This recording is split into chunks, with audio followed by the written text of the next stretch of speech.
Action. Shadow, we've rehearsed this so many times, Shadow. What are you doing? I thought, you know that's the cue. Shadow, come here. Okay, where are you? Come on. The whole point of this is to let people see you. What are you even doing? Right, come on. Let everyone see you. Come on. Shadow. Come here. Come over here. There we go. Let everyone see your handsome face, Shadow. Oh, he's so gorgeous, isn't he? Hi, and welcome back to Animal Liberation TV. So, it doesn't look like my co-host.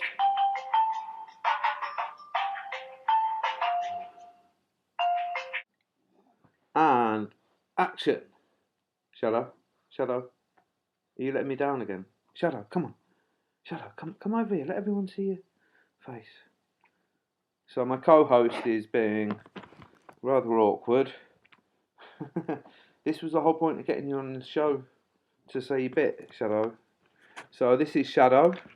He's my neighbour's dog. Every now and again he asks me to look after him, and who am I to refuse the company of a gorgeous dog? There you go, look how gorgeous he is. And he's probably, I think he's roughly about the same age as the MBR Beagles when they're shipped out of, when MBR is functioning properly without the attention of animal rights people, causing it business problems. The MBR Beagles, MBR Acres, that's about the age, that they go out at. Same age as Shadow. I can't get can't get the angle right. And Shadow, wait, Shadow. I think he might be teething, so he's pretty much obsessed with chewing everything. But he's such a lovely, gorgeous dog. And he's a puppy, he craves attention and love, and he jumps at you, and he asks for attention, and he's a pure pleasure to be around. Yeah, obviously, picking up his poo, and he does do the odd bit of stuff around the house because he's still very young. That's not pleasant, is it? But that's one of the many reasons why I don't actually have my own animals anymore. But amongst many others. Oh, hang on, is he chewing the button off that toy? No, you've got to chew the other end. That's it, there you go. And it does make you think, like how could anyone mistreat? Have you got that? Right, give it here. You've got the. Come on, you've got to get that out. Come on, there we go. Let me get that out of your mouth. There we go.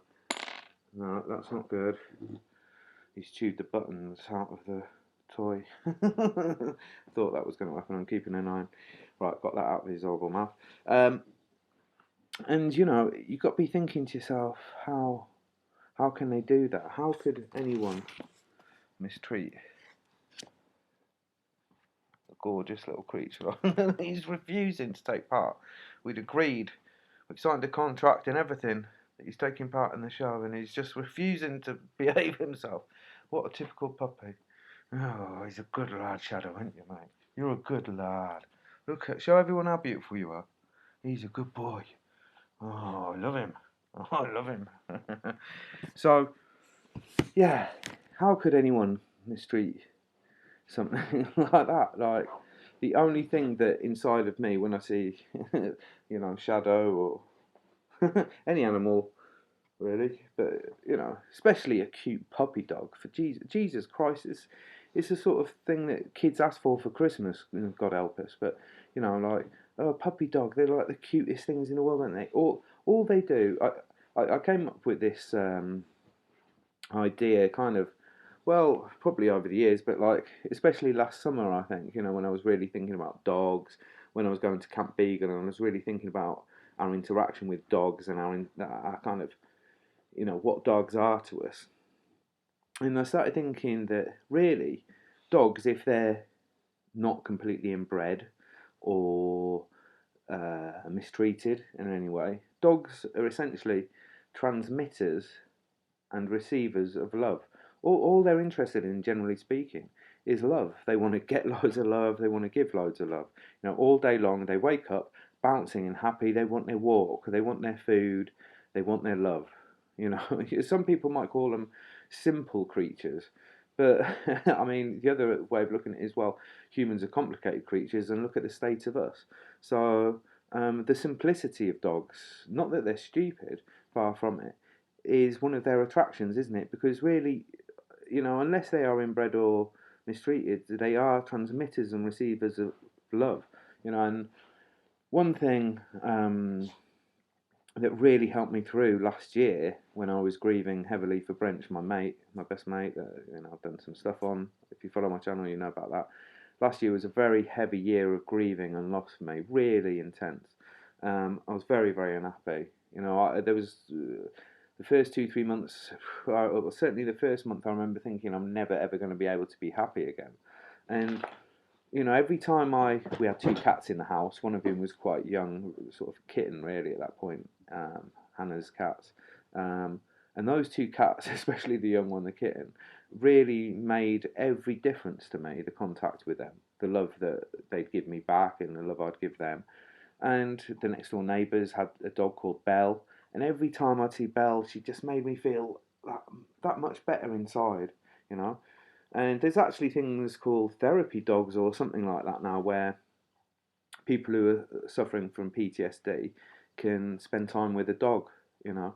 And honestly, those any contact I had with an animal, when I mean I was in a really fragile mental and emotional state for a few months last year, very fragile, and um, the contact I had with the cats and the dogs and watching the birds, because I was on the coast in Wales, there were seagulls everywhere. Um, and down the allotment there were robins that would eat out through the palm of your hand, and there's a jackdaw, Constance we call her, that comes to the shop a few times a day normally and eats cashews out of your hand or pine nuts, and all the tourists watch you feeding this friendly jackdaw. It's things like that, the animal contact, that really. What's he doing now? Not that one, not that cuddly toy. That's no, no, that's too big. Come on, this one. No, that one's out of bounds. I mean, they're my dad's, they're not mine. Oh God, he's going to get obsessed with that. Right, no, this is the one that's all chewed up. Yeah, there we go, there we go. So, oh my God, look, this chaos, puppy chaos. He's just doing his own thing. Am I going to have to sacrifice that huge bear for you? Okay, where was I? So contact with animals last year when I was feeling very sensitive and extremely dark place.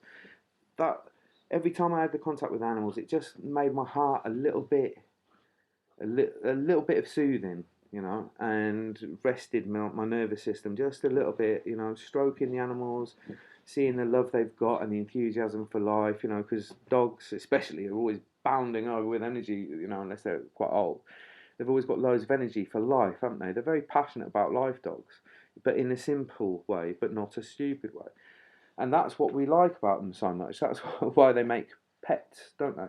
Because they're friendly and they're full of love. What are you doing? I just don't want you swallowing any big, like, weird eye things, you know, the buttons. Okay, look at the state of that. He's just going to massacre this teddy bear, isn't he? Look at that. Oh God, that's one of the. What's that? That's the nose. That looks dangerous. That could be swallowed. Okay, so it's a bit like parenting, actually. This reminds me of when I was looking after my son. So it's just a very simple message here for this one, which is, you know, how can anyone mistreat an animal like this? And this goes to the essence of the MBR Beagles. You know, that I'm sure in my mind that most people, certainly in the UK, I can't speak for everywhere, but I'm pretty certain that most of the world, really, there's some countries not so much, but like mistreating dogs is just criminal, literally criminal. And you know, it's no wonder that animal rights people are so passionate and go to such extra lengths to try and protect these gorgeous creatures. Let's just have one last look at him. So, if I can get anything. He's absolutely on one. with his chewing at the minute. He's a lovely boy. I can't stand the idea that those beagle puppies mistreated in such a horrific way. When I just see one of them in one of the photos or the videos, and I do lots of editing of my videos with these dogs in, don't I? Every single time I see one of their little puppy faces, or any of the adult dogs for that matter, I just think, you know, there's a whole range of emotions that go through me. Anger, extreme anger is one of them, and I'm unashamedly honest about that. I don't care, that's how I feel. I feel it's very unjust, it's depressing, it's distressing, it's anxiety inducing, the absolute outrageous injustice of it, of treating these beagle puppies in such a way, or any animal in any way negatively, being violent towards it. It's got to stop. But I hope that just by sort of sharing a bit of time, a few minutes with my really useless guest, you know, let's just remind ourselves of the core issues of this, because it's easy to talk about the direct action and the activism and you know, whatever. But that's what it's about. It's about beautiful little creatures that are just full of life, give you loads of love, isn't it? You're just such a love monster, you know. Give you lots of love, make you feel good inside. Animals are fucking brilliant, and they're so key to our own health, mentally, physically. You know, without them, the world would be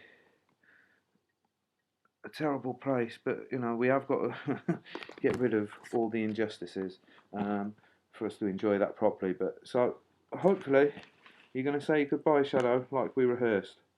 Okay, Shadow? Yeah? No. Yes, there we go. He's a good lad. He's a good lad.